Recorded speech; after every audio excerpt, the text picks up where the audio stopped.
Howdy and welcome. I'm Mike, your board gaming every dude, and this is Board Games for One. Today, I'm going to bring out 10 games that I'm really excited to get played as soon as possible so that I can share them with you. Let's get straight to it. The first few are going to be a bit of a surprise as they are not solo board games. They're actually games for me to play with others, but solo board gamers, we like people too. We like some interaction. So I'm really looking forward to learning Jabba's Palace. It's a love letter board game, or really card game, that's easy to pull out for 2 to 6 players. I'm sure there's a solo mode somewhere, but I'm not sure I'm really interested in it. But super easy. Each person has 2 cards in their hand. It's not really a game of deduction. It might be considered deduction, but what it is you have, similar to Love Letter, only this one has missions. So you'll have like a mission out, and each person has 2 cards in their hand.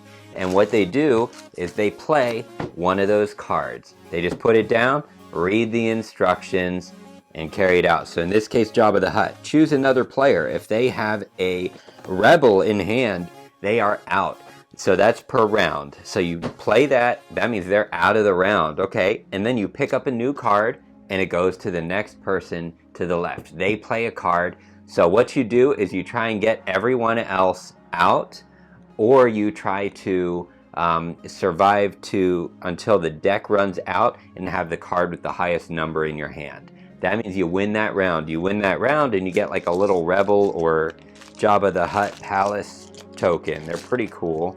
Pour these out like that. You get one, and then depending on the player count, you need to win like 3, 4, 5, and that's how the game goes. So super looking forward to this. I've loved playing Love Letter with friends. I'm looking forward to having this out. And hey, every solo gamer, well, not every actually, it's okay for solo gamers to have some group games in their library. All right, number 2 is a social deduction game. One Night Ultimate Superheroes, or One Night Ultimate Supervillains. So Werewolf is a popular series. It's a deduction game where one person is the killer werewolf and everyone else is villagers or something like that. You might have more than one. But I don't like werewolf themes. So I'm super happy that Bezier Games made a different theme. So One Night Ultimate Superheroes. First, let's do Supervillains.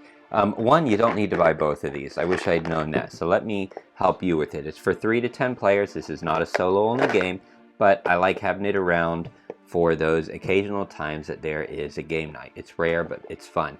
One Night Ultimate Supervillains is a part of it's number 5 in the One Night collection. It's number 5. So the first 4 are all like werewolf or alien or something themed, ones that I'm not super interested in. This is the 5th one, which means that you can mix all the components here with those other previous 4 games, all right? So this is part of that collection, and I think the last or most recent of it. Each player has a role. You can see the artwork, and they work out somebody's a villain, and the other people are either henchmen to the villain, or heroes, or innocent bystanders, or mad scientists. And you're all trying to win the game, and it lasts for only one night, which amounts to about a total of a 10-minute game, purely social deduction. So that's that. This is what you would want to get if you have any of the other 4 one-night collections, all right? If you do not, and I wish I'd known this because I would have just bought this, then you can get One Night Ultimate Superheroes. This is not a part of the one-night collection. It's not numbered, so it stands on its own, which makes me wonder, are they starting a new collection of superheroes?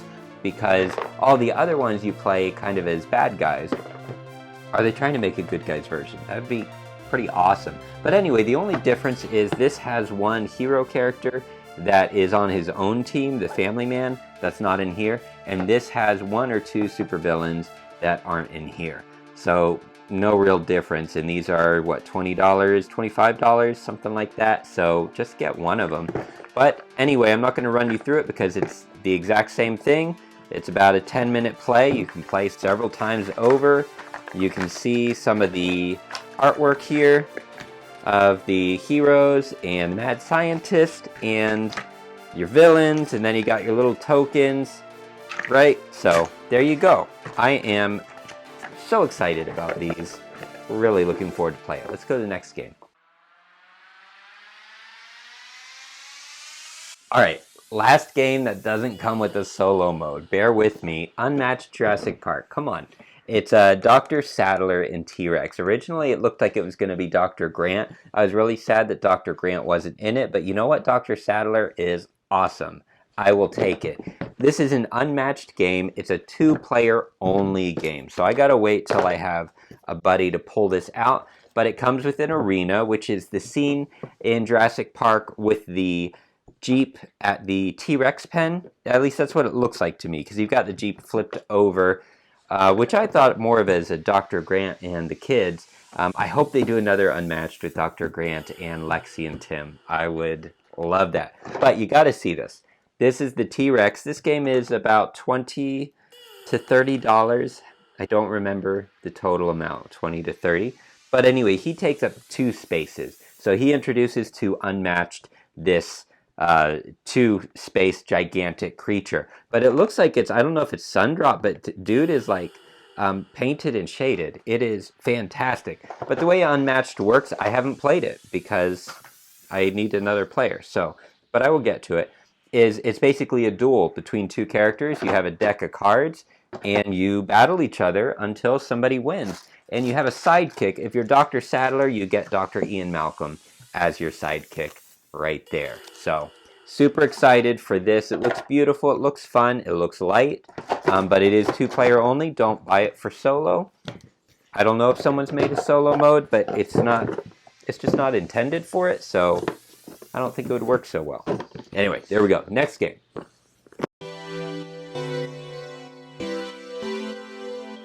Alright, there is a big old deluxe reprint with an Awakened Realms touch of Castles of Burgundy that's coming out soon. I didn't back it, but I hear so much about this game, and I hesitated to buy it because it's kind of ugly. The box is beautiful, but the components and the art just don't look appealing. But I hear so much about it. I hear it's so good. I know nothing about it to tell you. So just know, here it is. I have it. I'm going to play it. It comes with the solo mode. This version that I have is older, so it's 2 to 4 players. I will have to check if the newer boxes, I'm pretty sure the newer boxes say 1 to 4. I'm going to have to double check on that because I just saw that as I was looking at this. So I might have to find like a fan-made or find a PDF of the solo mode, but it's there. It is there, it's just not in that box. That one I'll be playing solo. I don't have interest in playing that multiplayer. Next game. Marvel Champions. I finally have it. I got it for 25 bucks at a Ding and Dent. You can see that in one of my other videos. And hey, by the way, if this is helpful to you, seeing other games that are out there for either social or for solo gaming, give me a like so other people can find this video. It helps me a lot, and it lets me know what's helpful and what isn't for you. The channel's for you. Marvel Champions is like a solo staple now, and I just haven't played it. It's a living card game where you play as one of the Marvel superheroes versus the super villains. I haven't played it yet, so I don't know what to tell you. I've played a game similar called Legendary. I don't know how close that is to this. Legendary wasn't all that exciting to me, so, you know, I ended up trading that. So I hope this one catches my attention. It is Marvel. I'm a DC guy. We'll see. Next game. I've had Black Orchestra ready to come out for a while. This is highly praised in the solo board gaming community. This is a multiplayer game with a 1-player mode, 1 to 5 players, and it is a tense and thrilling board game experience where you evade the suspicious eyes of the Gestapo and secretly plot to assassinate the Fuhrer as World War II rages on. It's a historical game, looks fantastic. There are not a whole lot of components, so it doesn't look like a complex setup. I won't pull it all out, but at least let me show you the board. The board is locations in Germany. There we go, just like that. And you've got little tokens that move around, and you've got a deck of cards that deal with events. You got to complete missions. That's it. Next game. Pendulum. Pendulum by Stonemeier Games. I've heard bad things about this game.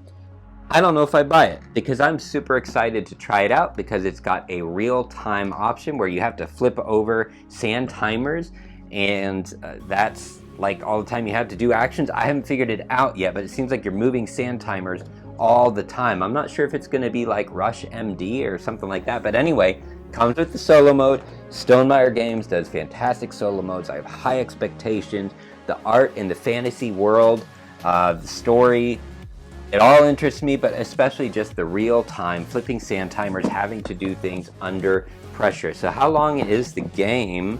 As if the boxes are ever right, 60 to 90 minutes. I'm assuming for solo we would be shooting more for 60, but I'm a slow player, so hey.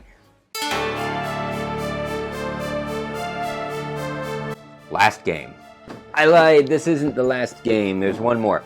Predaporter by Ignacy Cevicek, Portal Games.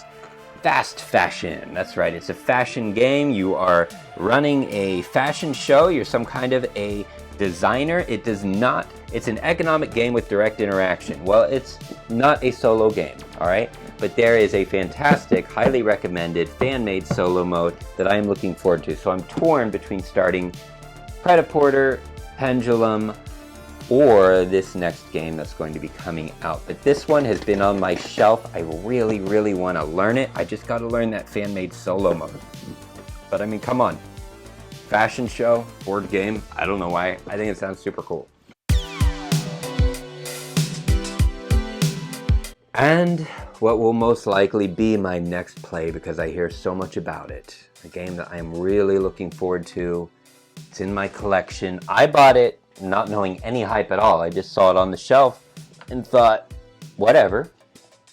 And then it said hidden movement, and I'm like, solo, hidden movement. All right, cool. This is Mind MGMT. It looks like it has a campaign of sorts, but it is for one player, and I'm really curious how hidden movement espionage is going to work. I know very little about the story because it seems that you're not supposed to open stuff up until you start the game. At least that's the impression I'm getting. It seems like there's some code breaking, which I love. You've seen that in other games I like The Initiative. I've got a video about that for you to check out. So yeah, Mind MGMT. I don't want to show you anything because I'm going to be playing it. I'm going to bring it out, find out if it's for me or not. I don't know if it will be too mature of a theme for my tastes. I'll let you know. Which of these games do you think I should start with? What are the 10 games that you are looking forward to playing? If not 10, just give me one. What is one game that's in your collection or that you want to put in your collection that you are really looking forward to? But if you've got a collection of unplayed games, let's stick to that. Let's stick to that. What are you excited about getting off that shelf? There's so many exciting things on our shelves. Even if you've got 3 games, one of them is going to get you excited, right? All right, that is it. Please check out this next top 10 video that I made just for you. I love y'all. See you next time.